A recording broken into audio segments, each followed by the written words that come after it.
Hello दोस्तों, मैं आपके सामने बहुमूल्य प्रभु का वचन लेकर आया हूँ। आज का विषय एक साधारण बात नहीं है, परंतु आपके जीवन की महत्वपूर्ण घटना से संबंधित बात है। मरे हुओं में से जी उठने वाला पहिलौठा कौन है? यह अवसर ऐसा नहीं है कि हम वचन से अनजान रहे। यह आपके जीवन का सवाल है। कितने ही भाई बहनों ने वचन को तो हाथ में लिया और वचन के संपर्क में रहे, फिर भी अंतिम दृश्य जो जीवन के लिए था उससे अनजान होकर एक ठोकर सी खा रहे थे। क्या वचन इसलिए हाथ में लिया? क्या प्रभु यीशु मसीह को इसलिए ग्रहण किया कि नाश हो जाए? यह बहुमूल्य वचन आपका मार्गदर्शन करेगा। और वचन में से हम देखते हैं प्रभु यीशु मसीह ने तो अपने जी उठने से पहले एक याईर नामक व्यक्ति की एक छोटी बेटी को उसके मकान के अंदर जिलाया था। प्रभु यीशु ने तो नाइन नगर में एक विधवा के जवान पुत्र को जिलाया था जब लोग उसे अर्थी पर ले जा रहे थे, और जब विधवा एक बड़ी तड़पन में थी।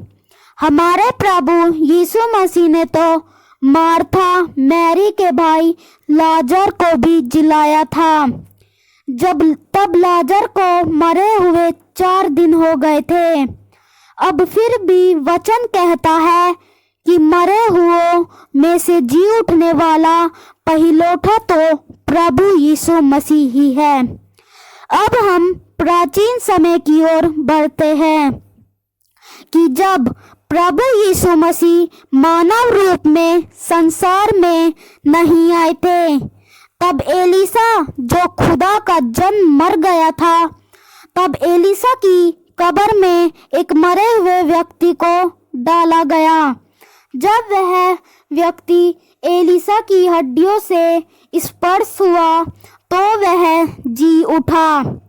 जब एक कुलीन स्त्री का इकलौता पुत्र मरा, तब एलीसा उसके ऊपर पसरा तो लड़का जीवित हो गया। ऐसे ही एलिया के समय में सारपत नगर की विधवा का पुत्र मरा और एलिया की प्रार्थना के द्वारा वह जी उठा था। वैसे ही मूसा नबी मरा और खुदा उसे जिलाकर स्वर्ग ले गया। अब सवाल यह है कि हमारा प्रभु यीशु मसीह जी उठने वालों में से पहिलौठा बना, इसलिए मसीह विश्वासी आज वचन के कारण संदेह में पड़े हैं। जिस वचन के द्वारा उद्धार पाना है, इसी वचन के कारण मूर्ख कुंवारियों की तरह चूक जाएंगे। इसीलिए समझ प्राप्त करना जरूरी है। यह समझ पवित्र आत्मा के द्वारा ही प्राप्त होती है। प्रभु यीशु से पहले जी उठने वालों में याईर की पुत्री विधवा का जवान पुत्र 4 दिन का मरा हुआ लाजर के पास अपनी कोई सामर्थ नहीं थी कि वे जी उठे। प्राचीन नियम में भी एलीसा, एलिया, मूसा की कोई अपनी ताकत नहीं थी कि वे किसी को जिला सके, परंतु उनमें तो प्रभु की ही सामर्थ लगी थी।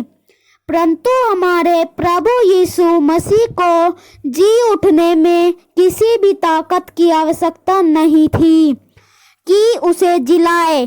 प्रभु ने आप ही कहा था कि मेरा प्राण कोई छीनता नहीं, मैं अपना प्राण देता हूँ और फिर ले लेता हूँ।